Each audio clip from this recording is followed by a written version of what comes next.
Hello and welcome to अड्डा 247, the official YouTube channel of bankers अड्डा SSC अड्डा। आपका स्वागत है। आज कुछ खास होने वाला है। आज होने वाला है एसएससी मैथ्स को लेकर चर्चा। जी बिल्कुल, आप सबने हमसे कई बार कहा कि सर एसएससी के लिए कुछ करिए और एसएससी मैथ्स के लिए कुछ करिए। तो अड्डा 247 पर हम प्रेजेंट करते हैं एक ऐसा ही एक वीडियो जहां पर हम फोकस करेंगे कैसे एसएससी मैथ्स के अंदर आप समझें कि एक सवाल सॉल्व कैसे करने हैं। तो हमारे साथ यहाँ पर होंगे संतोष सर, जो बताएंगे हमें कि how to crack that particular question. यहाँ पर ऐसे मेथड्स होंगे जो बहुत लॉन्ग होंगे, पर उनका ही एक संजीवनी बूटी भी होगा जो उसका ही एक एडवांस या फिर एक बेटर मेथड होगा। तो उम्मीद करते हैं और आइए शुरू करते हैं और जानते हैं कि एसएससी मैथ्स के अंदर वो सवाल का तरीका कैसे है, how to go about solving that particular question. देखो बच्चे, प्रॉफिट लॉस का एक क्वेश्चन देखते हैं। क्वेश्चन क्या दिया हुआ है? A person sells 2 articles at 8400 rupees. किसी व्यक्ति ने 8400 रुपीज 84 रुपये में प्रत्येक 2 वस्तुओं को बेचा। On the first article he will gets 12.5% loss. पहली वस्तु पे 12.5% की हानि होती है।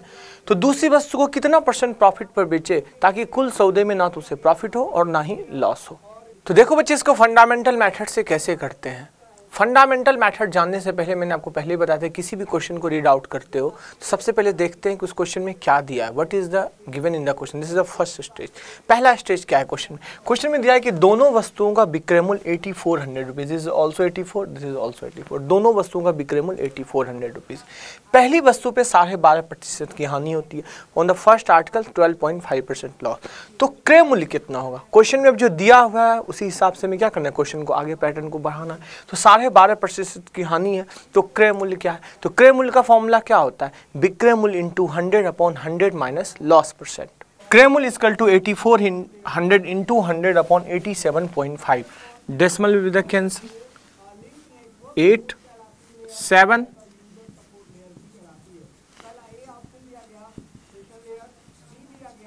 क्रय मूल्य विल बी द 9600। क्रय मूल्य कितना हो गया? 9600। तो कितने का यहां दिया हुआ है? सेलिंग प्राइस 8400, विक्रय मूल्य 8400 है, क्रय मूल्य 9600 है। तो व्हाट अबाउट द प्रॉफिट या लॉस? कितने का प्रॉफिट या लॉस हुआ? तो यहाँ क्या दिख रहा है अपने को? लॉस हुआ। तो कितने की हानि हुई? तो 1200 रुपये की हानि हुई। 1200 रुपीज़ की हानि हुई। तो पहले सौदे में अगर 1200 रुपये की हानि हुई तो दूसरे सौदे में अपना टारगेट क्या होगा? 1200 रुपये का प्रॉफिट। ताकि क्वेश्चन में क्या दिया हुआ है कि कुल सौदे में ना तो प्रॉफिट होगा ना तो लॉस होगा। तो 2 सौदे हमने किए। पहले सौदे में अगर 1200 रुपीज़ का लॉस है तो अगले सौदे में 1200 रुपीज़ का क्या होगा? प्रॉफिट होगा। यही अपना टारगेट है। तो देखते हैं 1200 रुपये का प्रॉफिट कैसे कमाया जाएगा। अगर लॉस 1200 रुपये है तो यहाँ प्रॉफिट कितना होना चाहिए? 1200 रुपये का प्रॉफिट होना चाहिए। विक्रय मूल्य कितना है? 8400। 84 रुपये में हमने बेचा और 1200 रुपये का प्रॉफिट चाहिए। तो व्हाट अबाउट द क्रय मूल्य? What about the CP? CP कितना होना चाहिए? क्रय मूल्य हो गया 7200। क्रय मूल्य कितना आ गया? 7200। तो 7200 अपना क्रय मूल्य है और प्रॉफिट कितना है? प्रॉफिट 1200 रुपया है। तो प्रॉफिट % क्या होता है? Profit upon CP into 100। लाभ अपॉन क्रय मूल्य into 100। Profit % equal to profit upon CP into 100।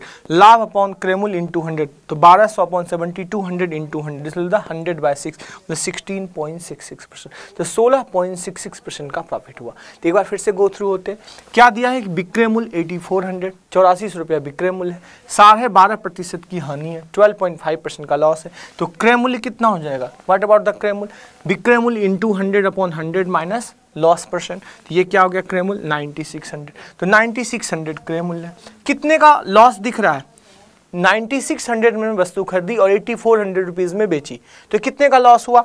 1200 रुपये का लॉस हुआ। 1200 रुपये का लॉस है तो नेक्स्ट जो सौदा कर रहे हैं उसमें क्या होना चाहिए? 1200 रुपये का प्रॉफिट होना चाहिए। तो नेक्स्ट सौदे में क्या है? विक्रय मूल्य 8400 रुपीज़ है, लेकिन प्रॉफिट कितना होना चाहिए? 1200 रुपये का प्रॉफिट होना चाहिए। तो उस वस्तु को हमने कितने में खरीदा होता? उस वस्तु को हमने खरीदा होता 7200 में। तो 7200 उस वस्तु को खरीदा। तो 7200 क्रय मूल्य है, 1200 रुपया प्रॉफिट है। तो प्रॉफिट % क्या हुआ? Profit upon CP into 100। तो प्रॉफिट अपॉन सीपी इंटू 100 मतलब 100/6, 16.66% का क्या हुआ? प्रॉफिट हुआ। तो ये था अपना बेसिक मेथड। ये था एक ऐसा मेथड जिसने छक्के छुड़ा दिए। मतलब ऐसा मेथड कि अगर आप करने बैठ जाओ तो समय बीत जाएगा और एसएससी छोड़िए आपका क्लास 10 भी पास नहीं होगा। तो अब सवाल ये उठा कि अगर ऐसा एक मेथड है तो क्या कोई इसका बेहतर, क्या कोई इसका कोई एडवांस्ड मेथड तो होगा? बिल्कुल, संतोष सर के पास इसका सारा जवाब है। अभी बताया आपको कि कैसे कई लोग गलती करते हैं, कैसे वो इस लॉन्ग मेथड का इस्तेमाल करते हैं। अब जानते हैं और बात करते हैं उस 5th जनरेशन मैथमेटिक्स की, एक्सक्लूसिवली ऑन अड्डा 247। अकॉर्डिंग टू क्वेश्चन, पहली वस्तु को 12.5% लॉस पे बेचा। 12.5% की मीनिंग होती है 1/8। तो मतलब अगर यह CP है या SP है तो 8 रुपए की वस्तु को हमने 7 रुपए में बेचा, अपने को 1 यूनिट का लॉस हुआ। अकॉर्डिंग टू क्वेश्चन, दूसरा लाइन दिया हुआ है कि दूसरी वस्तु को समान विक्रय मूल्य पर बेचा और कुल सौदे में ना तो प्रॉफिट है ना तो लॉस है। तो पहले का SP अगर 7 है तो दूसरे की भी SP 7 होना चाहिए। पहली वस्तु पर अगर 1 यूनिट का लॉस है तो दूसरी वस्तु पर 1 यूनिट का प्रॉफिट होना चाहिए। मतलब 7 रुपया अगर उसका सेलिंग प्राइस है तो 6 रुपया उसका क्या हो जाएगा, कॉस्ट प्राइस। मतलब कितने का सामान हुआ, 6 रुपये का सामान हमने 7 में बेचा। It means profit will be the 1/6। मतलब 1/6 विल बी द 16.66। तो दूसरी वस्तु को 16.66% पर प्रॉफिट पर बेचने से कुल सौदे पे ना तो प्रॉफिट होगा और ना ही लॉस होगा। देखो बच्चों, ज्योमेट्री का एक क्वेश्चन हम डिस्कस करता हूँ। ज्योमेट्री प्री और मेंस दोनों के पॉइंट ऑफ व्यू से काफ़ी इंपॉर्टेंट है। तो देखते हैं इस क्वेश्चन को, टेक्निक हम सीखते हैं कि इस क्वेश्चन को कैसे शुरुआत करते हैं किसी भी क्वेश्चन को।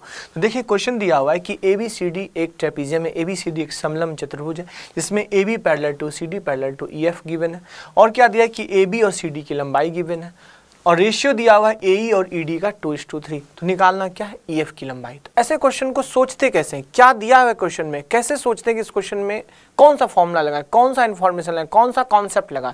तो सबसे पहले जब भी दिख जाए ऐसे क्वेश्चन कि अपने पास साइड का रेशियो दिया हुआ और साइड दिया हुआ है और एक साइड निकालना, इट मीन्स कहीं न कहीं, और पैरेलल लाइन का कॉन्सेप्ट आ जाए, इट मीन्स कि कहीं न कहीं सिमिलरिटी का यूज होगा, कहीं न कहीं समरूप त्रिभुज का हम यूज करेंगे। तो इसके लिए आपको कंस्ट्रक्शन करने की जरूरत है। तो देखते हैं इसमें क्या कंस्ट्रक्शन किया जाए। इसमें कंस्ट्रक्शन किया जाए तो अगर हम इसे इसको मिला देते हैं, this is a point O, तो EF की लंबाई निकालनी है। तो अगर हम इसे x मान लूं और मैं इसे y मान लूं, तो अगर x और y आ गया इट मीन्स EF की लंबाई आ गई।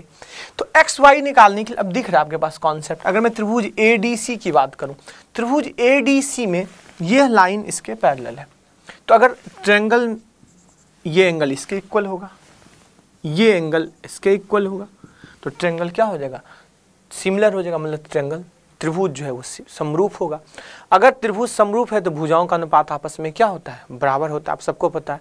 तो भुजाओं का अनुपात आपस में बराबर, इट मीन्स क्या हुआ, 2/5।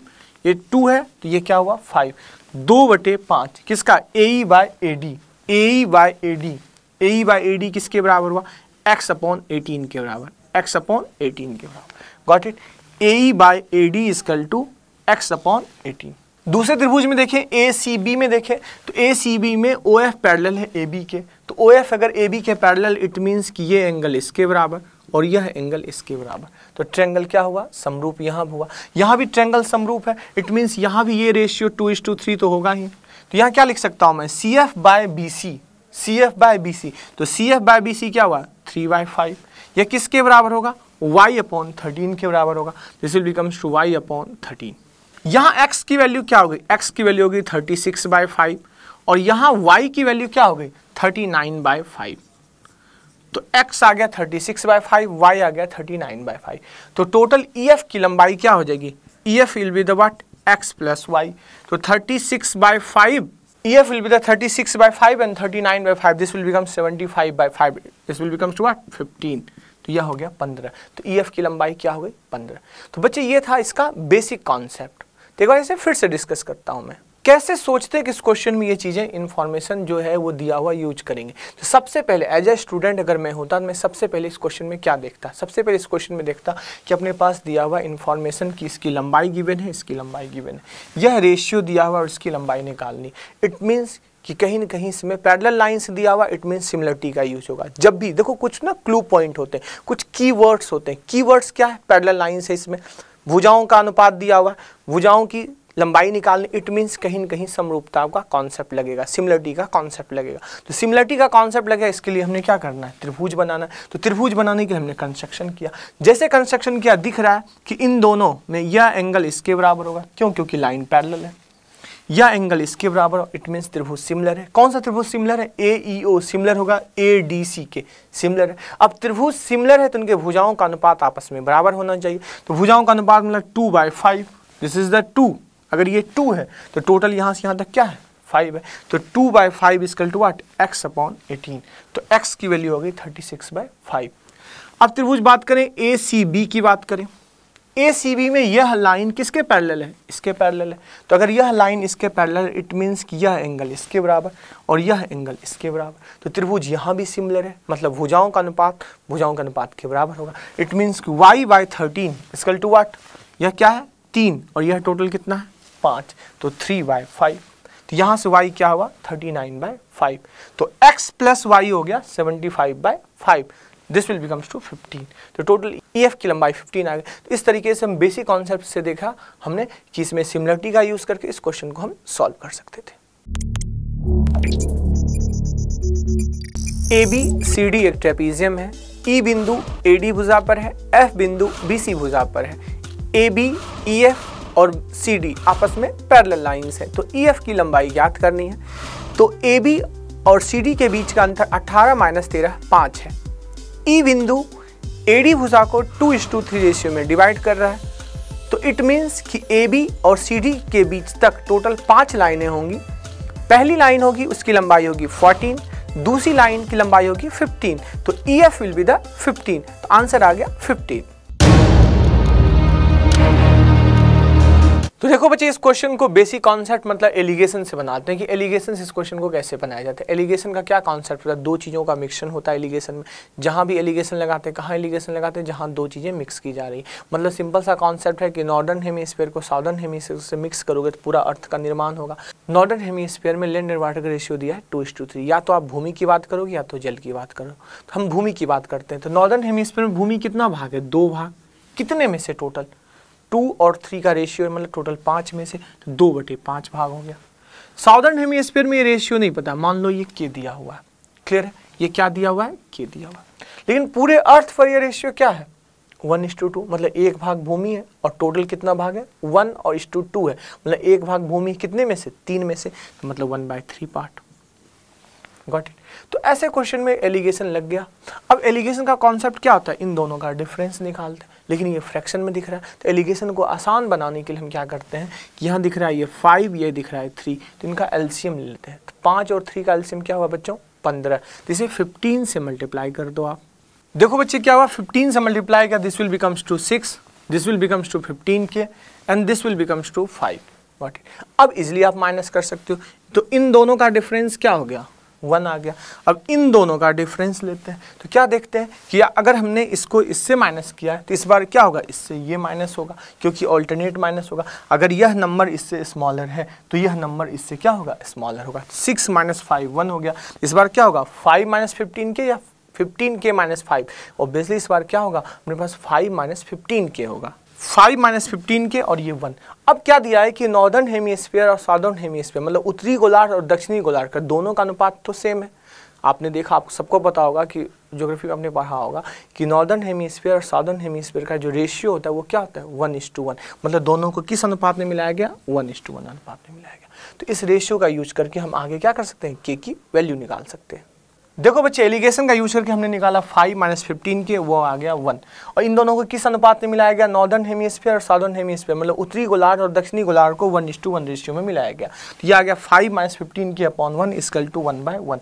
क्रॉस मल्टीप्लिकेशन में क्या हुआ 5 - 15K इक्वल टू 1, तो K इक्वल टू 4/15। देखो बच्चे, एलिगेशन से आ गया K की वैल्यू 4/15। तो K की वैल्यू 4/15, इसकी मीनिंग क्या हो गई, हम किसकी बात कर रहे थे, भूमि की बात कर रहे थे। तो भूमि कितना भाग है 4/15 भाग है, मतलब 15 में से 4 भाग भूमि है। तो 15 में से 4 भाग भूमि है।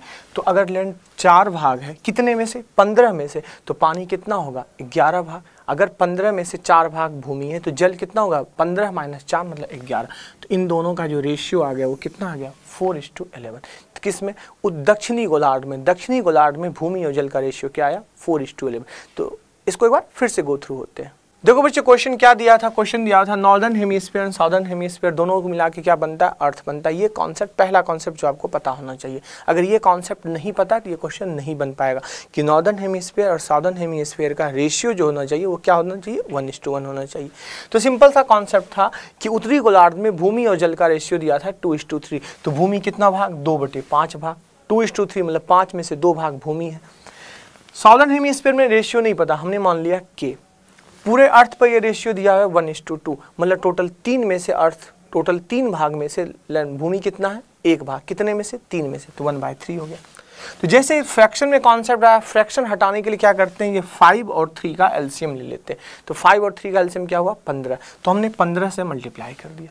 जैसे 15 से मल्टीप्लाई कर दिया, this will becomes to 6, this will becomes to 15K and this will becomes to 5। Got it. तो अब इन दोनों का डिफरेंस क्या होया, 1।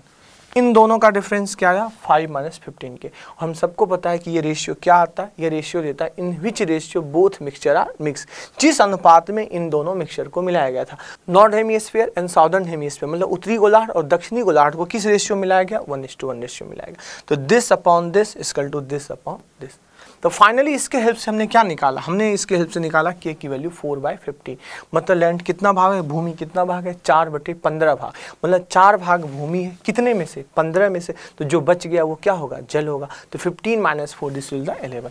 तो भूमि और जल का अनुपात साउदर्न हेमिस्फीयर में कितना है, 4/11। तो ये था अपना बेसिक कॉन्सेप्ट एलिगेशन से। इसे रेशियो मेथड से भी बना सकते हैं, काफ़ी सारे इसको बनाने के मेथड है। यह अर्थ पर भूमि और जल का अनुपात दिया हुआ है 1:2। इट मीन्स कि अगर 100 यूनिट भूमि है तो जल 200 यूनिट, इट मीन्स टोटल हो गया 300 यूनिट। तो 150 यूनिट का नॉर्थ स्फीयर और 150 यूनिट का साउदर्न हेमिस्फीयर। नॉर्थ में यह अनुपात भूमि और जल का अनुपात दिया है 2:3, मतलब इट मीन्स कि भूमि 60 है तो जल कितना है, 90। तो अपने पास साउदर्न हेमिस्फीयर में रेशियो निकालना है। अर्थ पर भूमि टोटल दिया हुआ है 100, नॉर्थ पर यह रेशियो दिया हुआ है 60, तो साउथ के लिए कितना बचा, 40। अगर हम जल की बात करें तो जल टोटल अर्थ पर दिया हुआ है 200, नॉर्थ में यह रेशियो दिया हुआ है 90, तो साउदर्न में यह रेशियो बच गया 110। तो साउदर्न में भूमि और जल का अनुपात हो गया 40:110, मतलब 4:11। तो देखा आपने कैसे आप सॉल्व करते हैं एक बेसिक मेथड से और एक एडवांस्ड या फिर एक 5th जनरेशन मेथड से। तो हमारे इस पर्टिकुलर चैनल पर आने वाले समय में आप देखेंगे कि संतोष सर और हमारे मैथ्स और अलग सब्जेक्ट्स के गुरुज एसएससी के अंदर फोकस करेंगे कैसे आप क्रैक कर एसएससी। तो बिल्कुल बच चुका है 16 मई को आने वाला नोटिफिकेशन, और इसी साल उम्मीद करते हैं कि अड्डा 247 आपको प्रोवाइड करेगा the best possible content, the best possible solution and the best possible shortcut to crack the SSC CGLE 2017। Thank you so much.